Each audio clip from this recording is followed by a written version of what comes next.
भ्यो नमः। सत्यार्थ प्रकाश के छठे समोल्लास की चौथी कक्षा में सबका स्वागत है। महर्षि यहाँ पर राजधर्म के बारे में बता रही हैं कि राजा कैसा होना चाहिए। और आजकल जो प्रकरण चल रहा है वो पॉलिटिक्स का चल रहा है कि राजा को किस तरह से राजनीति करनी चाहिए।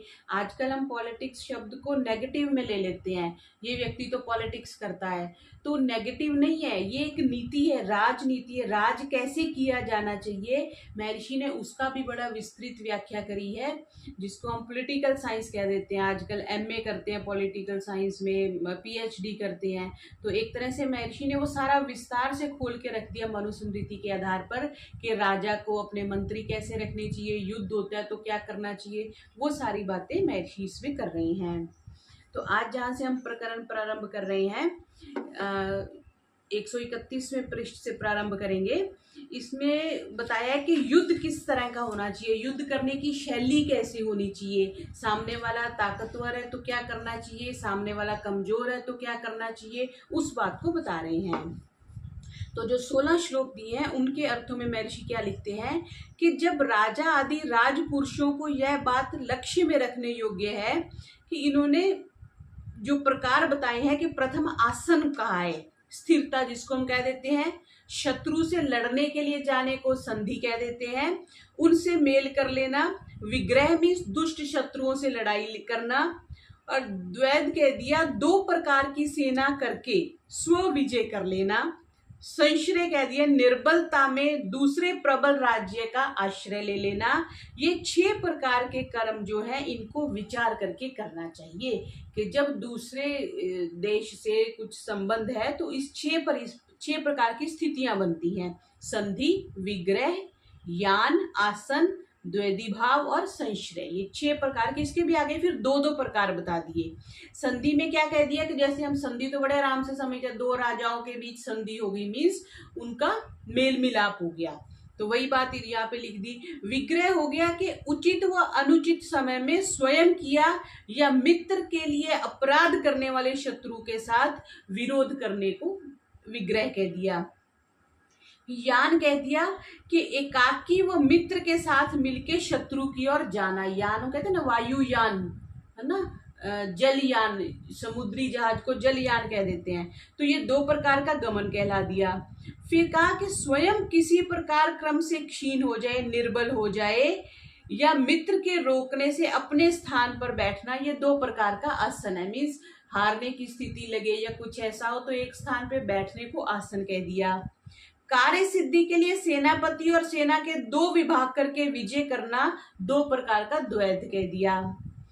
फिर आगे कह रहे हैं एक किसी अर्थ की सिद्धि के लिए बलवान राजा या महात्मा की शरण लेना, क्योंकि धन चाहिए ना, जिससे शत्रु से पीड़ित ना हो, तो 2 प्रकार का आश्रय लेना कह दिया।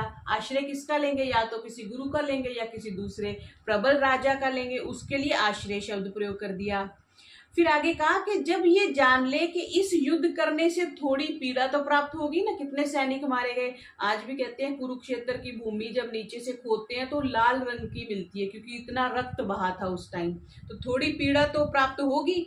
और पश्चात करने से अपनी वृद्धि और विजय भी मिलेगी। तब शत्रु से मेल करके उचित समय तक धीरज करे। जैसे जब महाराणा प्रताप जंगलों में रहे थे ना, जब उनके साथ धोखा कर दिया था, तो जब तक आपका बल ना बन जाए, तब अगर शत्रु बलवान है तो आपको धीरज के साथ रहना चाहिए।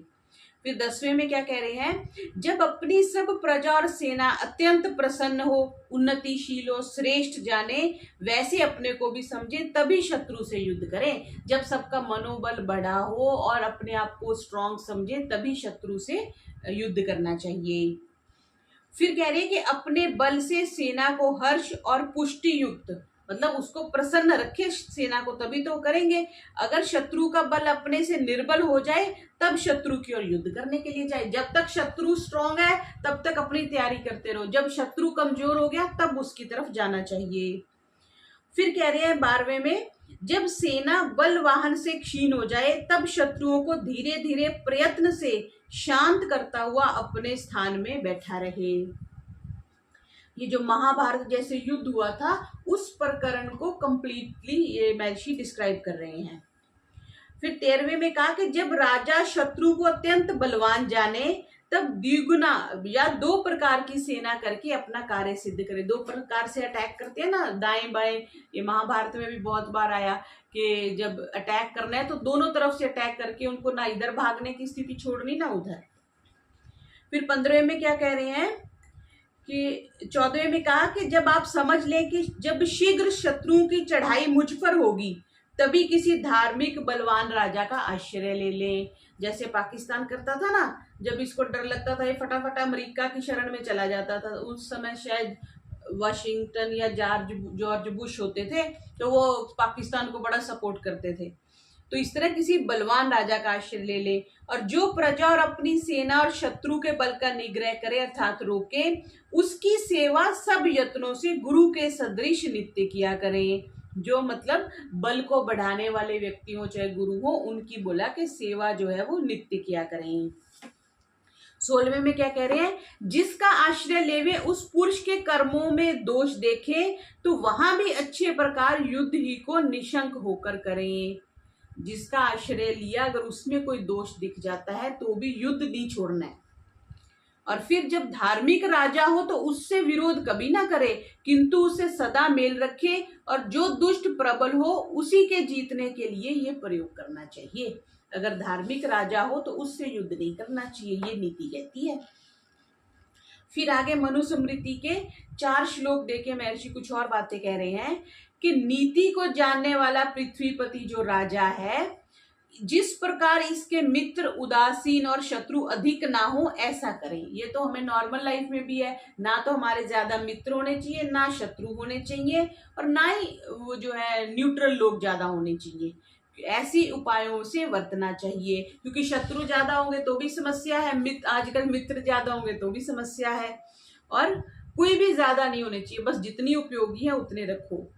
फिर कहा सब कार्यों का वर्तमान में कर्तव्य और भविष्य में जो जो करना चाहिए और जो जो काम कर चुके उन सब के गुण दोषों को विचार करना चाहिए। अभी हम क्या कर रहे हैं, आगे हमारी भविष्य की क्या योजना है, पीछे जो हमने किया उसका अच्छे से विचार करना चाहिए। पश्चात क्या करना चाहिए, दोषों के निवारण और गुणों की स्थिरता में यत्न करें।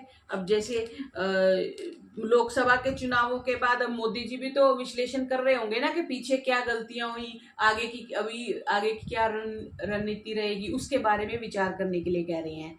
जो राजा आगे के कर्मों में गुण दोषों का ज्ञाता वर्तमान में तुरंत निश्चय का करता है और किए हुए कार्यों में शेष कर्तव्यों को जानता है, वह शत्रुओं से कभी पराजित नहीं होता। मतलब जो भविष्य की अच्छी प्लानिंग कर लेता है और अभी क्या निर्णय लेना है वो तत्काल निर्णय ले लेता है, और पीछे जो किया उसमें से जो शेष बच गया है, जो पेंडिंग है, वो कार्य करता है, वो राजा कभी भी पराजित नहीं होता। और फिर राजनीति की परिभाषा में क्या कह रहे हैं, सब प्रकार से राजपुरुष विशेष सभापति राजा क्या करे कि राजा आदि जनों के मित्र उदासीन शत्रुओं को वश में करके अन्यथा ना करावे, और ऐसे मोह में भी कभी ना फंसे। यही संक्षेप से विनय अर्थात राजनीति कहती है। जो पीछे इतनी सारी बातें बताई उसके लिए एक टर्म यूज कर दी, राजनीति। तो एक तरह से पॉलिटिक्स को महर्षि ने अच्छे से डिस्क्राइब कर दिया। फिर आगे 14 श्लोक और देके राजनीति के बारे में कह रहे हैं कि जब राजा शत्रुओं के साथ युद्ध करने जाए तो क्या करे, अपने राज्य की रक्षा पहले सेट करके जाए, यात्रा की सब सामग्री लेके जाए, सब सेना यान वाहन शस्त्र आदि लेके जाए, और दूत और गुप्तचर जिनको कहते हैं उनको भी सेट करके जाए। फिर आगे 3 मार्ग से, अब ये जो लोग कहते हैं ना कि रॉबर्ट ब्रदर्स ने हवाई जहाज का आविष्कार किया, देखो हमारी मनुस्मृति कब की पहली है, उसमें वैसे भी कह रहे हैं जो हवाई जहाज का तो तालपदे जी ने महाराष्ट्र पुणे में या महाराष्ट्र में कहीं उन्होंने परीक्षण किया था। यहाँ पे आ रहा है कि 3 प्रकार के मार्ग। अब देखो मनुस्मृति तो कब की है, सृष्टि के आदि की है, वहां भी कह रहे हैं कि 3 प्रकार के मार्ग अर्थात एक भूमि समुद्र और आकाश मार्ग से जाना चाहिए। क्या करने के लिए, सेना। आज भी सेना के 3 अंग है ना, जल थल जल सेना, थल सेना और वायु सेना। तो उसका विवरण यहाँ मिलता है। अब वायु सेना हो तभी बनेगी ना जब वायुयान होंगे। तो श्री रामचंद्र जी पुष्कर विमान से वापिस आए थे, तो हमारे पास तो तब भी जो जहाज होते थे, हवाई जहाज भी होते थे, समुद्री जहाज भी होते थे, पोत होते थे। तो ये यहाँ पर इसका विवरण मिल रहा है। फिर कह रहे हैं कि जो भीतर से शत्रु से मिला हो लेकिन ऊपर से हमारे साथ मित्र हो, जैसे कि जयचंद था जिसने पृथ्वीराज चौहान की हार में जो बड़ा कारण बना था, तो उसके साथ क्या करना चाहिए, उसके आने जाने में, उससे बात करने में अत्यंत सावधानी रखें। देखो ये स्पष्ट लिख दिया कि ये तीसरे श्लोक में कि उसके आने जाने में और उससे बात करने में सावधानी रखें। क्यों? क्योंकि पता है कि वो ऊपर ऊपर से मित्रता शो कर रहा है, अंदर से वो नाराज है। फिर आगे कह रहे हैं सब राजपुरुषों को युद्ध की विद्या सिखाएं। क्यों? क्योंकि अच्छी तरह वो तभी लड़ पाएंगे जब उनके पास विद्या होगी। जब शिक्षा करें तब दंड के समान सेना को चलावें। दंड व्यूह जिसको कहा, शकट, शकट कहते हैं गाड़ी को, जैसे गाड़ी के समान, जैसे वाराह, जैसे सुअर एक दूसरे के पीछे दौड़ते हैं और कभी कभी मिलकर झुंड हो जाते हैं, और जैसे मकर चलता है, मकर कहते हैं मगरमच्छ को, पानी में जो चलता है, वैसे सेना को बनावे। ये सेना के प्रकार बना दिए। जैसे चक्र व्यूह तब उन्होंने बनाया था ना अभिमन्यु के लिए, अर्जुन के लिए बनाया था, अभिमन्यु को हैंडल करना पड़ा था। तो वही कह रहे हैं कि सूची व्यू बनाए, जैसे सुई होती है। सुई कैसी होती है, आगे से पतली है, फिर मोटी है, और फिर जो धागा है वो उससे भी बड़ा होता है। तो उस तरह से भी सेना की सेटिंग की जा सकती है।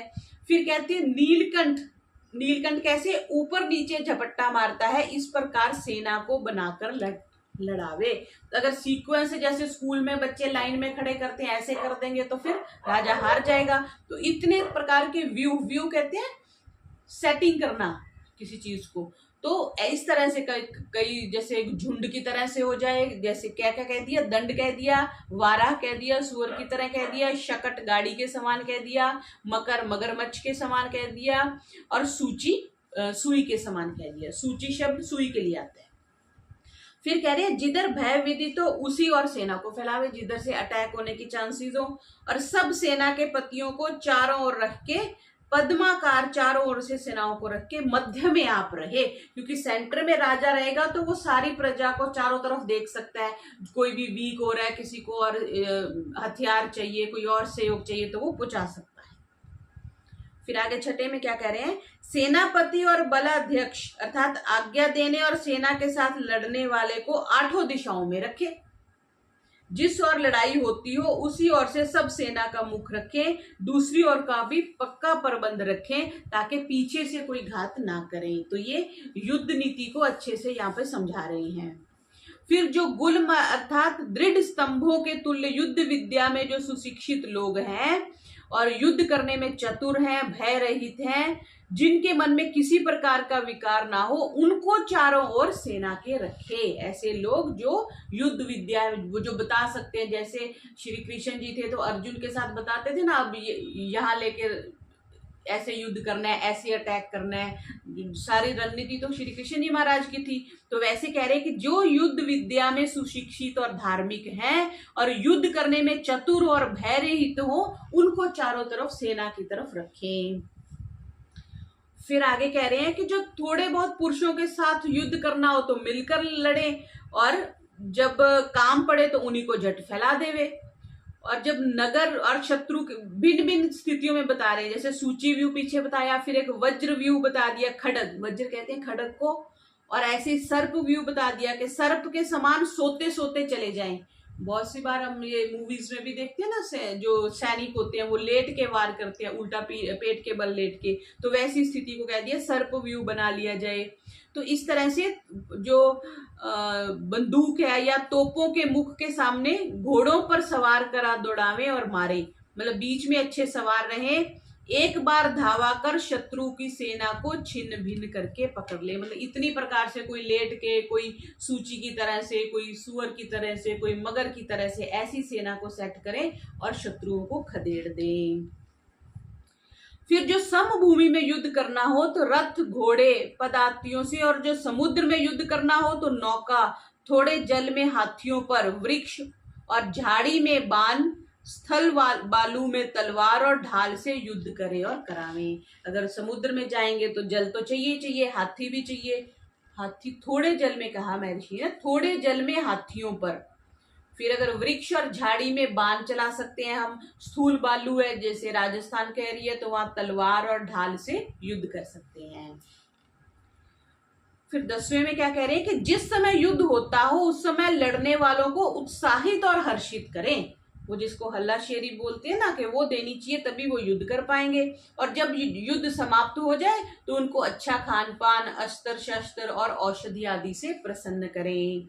और व्यूह के बिना लड़ाई ना करें ना करावें। लड़ती हुई अपनी सेना की चेष्टा को देख करें कि ठीक लड़ती है या कपट रखती है। बहुत सी बार ऐसी सिचुएशन, जैसे ये आजकल मैच फिक्सिंग हो जाती है ना, तो वो लड़ तो रहे हैं लेकिन वो किस प्लानिंग के साथ लड़ रहे हैं कि हमने हारना है। तो बस वही के वो कह रहे हैं कि अपनी सेना की चेष्टा को देखें कि वो किस तरह से लड़ रहे हैं या कपट कर रहे हैं। फिर किसी समय उचित समझे तो शत्रु के चारों ओर से घेर कर रोक कर रखें और राज्य को पीड़ित कर शत्रु के चारा, अन्न, जल, ईंधन को नष्ट करके दूषित कर दें। फिर शत्रु के तालाब, नगर के प्रकोट, खाई को तोड़ दें और रात्रि में उनको भय देवें और जीतने का उपाय करें। शत्रु का तो नुकसान करेंगे ही करेंगे। फिर कह रहे हैं कि जीत कर उसके साथ प्रमाण और प्रतिज्ञा आदि लिखवा लेवे। जो उचित समय समझे तो धार्मिक पुरुष को राजा कर दे और उससे लिखा लेवे कि तुमको हमारी आज्ञा के अनुकूल जैसे धर्मयुक्त राजनीति है उसके अनुसार चल के न्याय से प्रजा का पालन करना होगा, ऐसा उपदेश करें। और ऐसे पुरुष उनके पास रखें जिससे पुनः उपद्रव ना हो। जैसे श्री राम जी ने विभीषण को राज्य दे दिया था और फिर खुद नहीं लिया था, वही कह रहे हैं कि वहां पर किसी धार्मिक को राज्य बना दें। जो हार जाए तो उसका सत्कार प्रधान पुरुषों के साथ मिलकर रत्न आदि उत्तम पदार्थों के दान से करें। ऐसा ना करें जिससे उसका योगक्षेम भी ना हो, तो उसको बंदी गृह करें। उसका सत्कार यथा योग्य रखें जिससे वह हारने के शोक से रहित होकर आनंद में रहें। अगर हार भी कोई गया है व्यक्ति, तो कह रहे हैं उसके उत्तम पदार्थों के दान से करें, उसका जो सम्मान करें। योगक्षेम होता है जीवन यापन के लिए, तो उसका सत्कार करें ताकि उसको शोक ना हो। क्योंकि संसार में, ये देखो कितनी बड़ी एक परिभाषा दी महर्षि ने यहाँ पे, संसार में दूसरे के पदार्थ का ग्रहण करना तो अप्रीति है और देना प्रीति का कारण है। तो जब आप देते हैं तो प्रीति करते हैं, मीन्स प्रेम करते हैं, और जब आप किसी का अनवांटेड लेते हैं तो वो अप्रीति होगी। विशेष करके समय पर उचित क्रिया करना, उस पराजित के मनोवांछित पदार्थों का देना बहुत उत्तम है। कभी भी उसको चिढ़ावे नहीं, ना हंसी ठट्ठा करें, ना उसके सामने कि हमने तुझको पराजित किया है ऐसा करें, किंतु आप हमारे भाई हैं इत्यादि मान प्रतिष्ठा सदा करें। किसके लिए कह रहे हैं? जिसको बंदी बना लिया है, जो राजा हार गया है उसको भी चिढ़ाए नहीं। अब देखो हमारे जो पृथ्वीराज चौहान थे, उन्होंने मोहम्मद गौरी को 17 बार हरा दिया था। मोहम्मद गौरी को, हाँ, 17 बार हरा दिया था। अंतिम बार जब वो जयचंद ने उनके साथ धोखा किया तो गौरी ने उनको बंदी बना लिया। तो उन्होंने उनको जब राज्यसभा में लेके आए ना, तो उन्होंने ऐसे देखा तो उनको बोला कि तुम अपनी आंखें नीचे करो। तो पृथ्वीराज चौहान जी ने कहा कि जो राजपूत हैं उनकी आंखें तो सिर्फ मृत्यु के समय नीचे होती हैं। तो फिर उनकी आंखें गरम सलाखा लाके उनकी दोनों आंखें मोहम्मद गौरी ने निकलवा दी थी। तो बड़ा बहुत उनको तड़पाया था। तो पृथ्वीराज चौहान जी की माता जी का नाम कपूरी देवी था और उनके पिता थे सोमेश्वर चौहान। और 12 वर्षों के बाद मतलब कपूरी देवी जी को पुत्र की प्राप्ति हुई थी।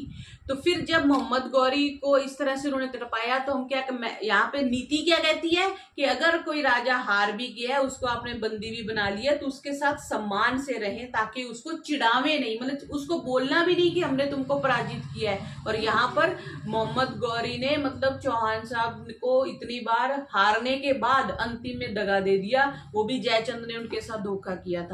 तो फिर पृथ्वीराज चौहान ने मोहम्मद गौरी को मार दिया था क्योंकि उनकी आंखें निकाल ली। पर उनके पास एक विद्या थी शब्द भेदी बाण जो चलाते हैं शब्द को सुन करके। जो तब राजा दशरथ ने जब श्रवण पानी भर रहे थे तो गड़गड़ की आवाज आई थी ना, तो वो भी शब्द भेदी बाण तब भी चलाया था। तो फिर जब पृथ्वीराज चौहान को किसी ने ये बताया कि 4 बांस, बांस होते हैं कितने बड़े बड़े, 4 बांस, कुछ ऐसा तीरंदाजी का एक कार्यक्रम रखा, मोहम्मद गौरी से रखवाया या कुछ व्यवस्था ऐसी हुई, तो वहां पे जो मोहम्मद गौरी था वो 4 बांस 24 गज 8 उंगल, हाँ इतना, मतलब 4 बांस उसके ऊपर 24 गज और 8 उंगल पे मोहम्मद गौरी बैठा था। तो ऐसा एक श्लोक बना के उनके एक शिष्य ने उनको बताया, पृथ्वीराज चौहान जी को बताया था कि 4 बांस 24 गज अंगुल अष्ट प्रमाण, ता ऊपर सुल्तान है मत चूके चौहान। तो पृथ्वीराज चौहान जी ने एक बाण चलाया था, सिर्फ एक आईडीए से लेकर के, इस आईडीए से लेकर के, और मोहम्मद गौरी को मारा था। तो कहने का मतलब है कि हमारा जो आस्था है वो दुश्मन के साथ भी अच्छी रहनी चाहिए। ये मुगलों के तो इतिहास में बहुत मिलता है, उन्होंने अपने पिता को, भाइयों को बंदी बना दिया, जेल में पानी नहीं पीने देते थे, और एक तो वो शायद अपना मूत्र भेजते थे उनको पीने के लिए, या प्यास के लिए फूटा हुआ मटका, आधा मटका देते थे, वो भी नीचे से फूटा हुआ था। अपने पिता को ऐसा ऐसा बंदी बना के ऐसे ऐसे जुल्म करते रहे हैं। तो ये नीति के विरुद्ध है, ये शास्त्र के विरुद्ध है। फिर आगे मनुस्मृति के 4 श्लोक देके महर्षि क्या लिख रहे हैं कि मित्र का लक्षण क्या है। राजा सुवर्ण और भूमि की प्राप्ति से वैसा नहीं बढ़ता जैसे कि प्रेम युक्त भविष्य की बातों को सोचने और कार्य सिद्ध करने वाले समर्थ मित्र से बढ़ता है, या दुर्बल मित्र को भी प्राप्त होके बढ़ता है। परमात्मा राजा कैसे बढ़ेगा, जब मित्र अच्छा, और वैसे भी जीवन में प्रगति कब होती है, जब मित्र अच्छे होते हैं। फिर कहा कि धर्म को जानने और कृतज्ञ अर्थात किए हुए उपकार को सदा मानने वाले अनुरागी लघु छोटे भी मित्र को प्राप्त करके प्रशंसित होता है। किए हुए उपकार को मानने वाला, जो कृतज्ञ कि हाँ तुमने मेरा बहुत भला किया, तुमने अच्छा किया, ऐसा मित्र को प्राप्त होकर के भी राजा प्रशंसित होता है। फिर कह रहे हैं सदा इस बात को दृढ़ रखें कि कभी बुद्धिमान, कुलीन, शूरवीर, चतुर और किए हुए को जानने वाले धैर्यवान पुरुष को शत्रु ना बनावें।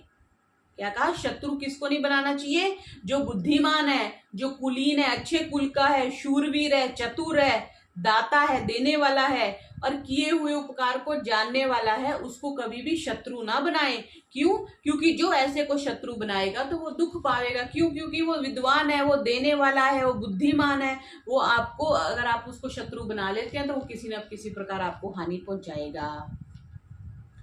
ये तो मित्र के बता दिए। अब उदासीन का लक्षण बता रहे हैं। उदासीन कौन होते हैं, जिनको, जो ना मित्र है ना शत्रु है, बस न्यूट्रल है, उनको कोई मतलब नहीं आपसे। उनका क्या है कि जिसमें प्रशंसित गुण युक्त अच्छे बुरे मनुष्यों का ज्ञान, शूरवीरता, करुणा भी स्थूल लक्ष्य अर्थात ऊपर ऊपर की बातों को निरंतर सुनाया करे, वह उदासीन है। मतलब उसको ना तो आपसे प्रेम है ना आपसे नफरत है, बस आपके साथ चल रहा है किसी तरह से, वो उदासीन हो गया।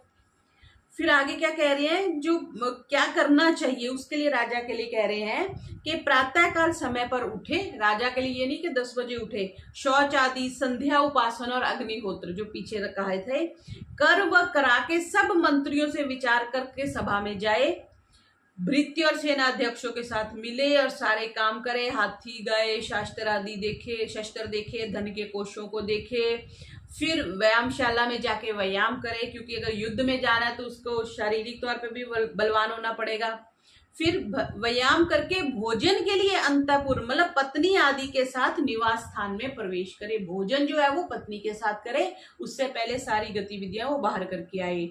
भोजन सुपरीक्षित, बुद्धिबल, पराक्रम वर्धक, रोग विनाशक और मिष्ठान आदि अनेक रस युक्त उत्तम करे। यहाँ पे क्या शब्द यूज किया, सुपरीक्षित। ये जो बड़े राजा, हमारे प्रधानमंत्री या जो राष्ट्रपति वगैरह भोजन करते हैं ना, तो इनको भोजन ऐसे नहीं परोस दिया जाता कि अभी जैसे पीछे से एक बार हुआ था ना, एक बड़े आचार्य थे, उनको किसी ने कुछ मिठाई खिला दी तो फिर उनको काफी अपच हो गई थी, तो ऐसा बाद में बोला कि शायद उसमें जहर था।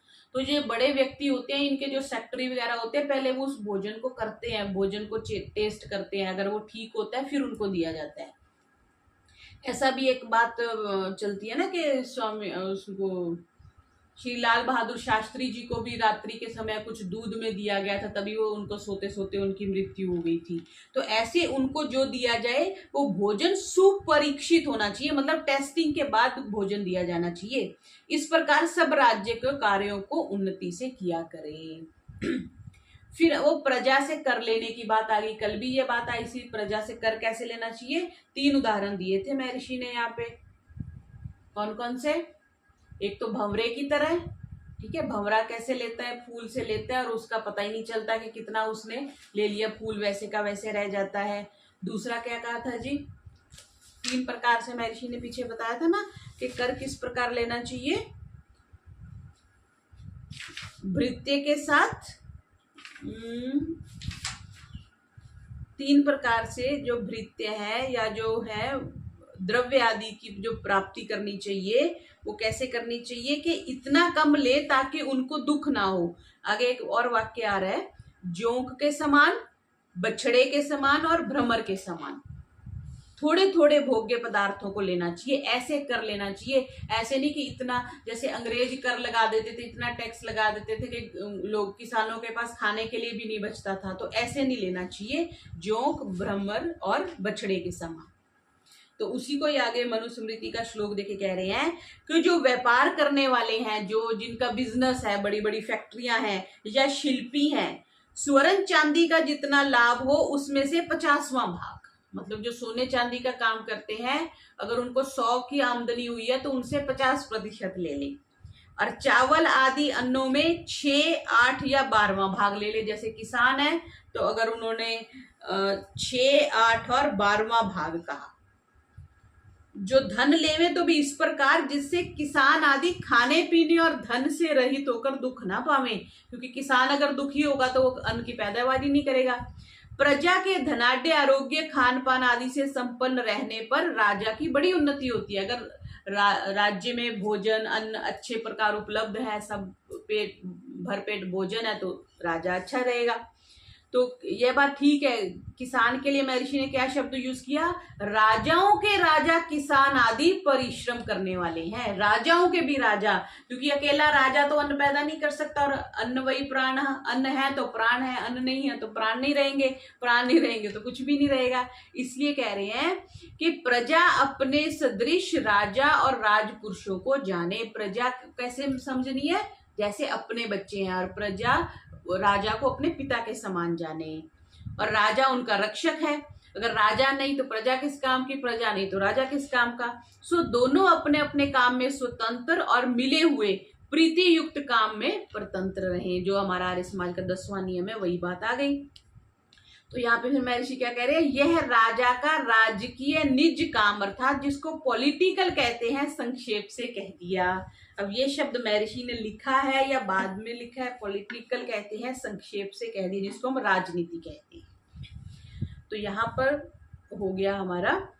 तो आगे महर्षि कुछ जो प्रकरण कह रहे हैं कि अब जो विशेष देखना चाहें तो चारों वेद, मनुस्मृति, शुक्र नीति और महाभारत आदि में देखकर निश्चय करें, और जो प्रजा का न्याय करना है वह व्यवहार मनुस्मृति के 8वें और 9वें अध्याय की रीति से करना चाहिए, क्योंकि मनुस्मृति ही सबसे ज्यादा प्रामाणिक ग्रंथ है। तो इसलिए कह दिया कि उसके 8वें और 9वें को देख करके इस चीज को समझ लेना चाहिए।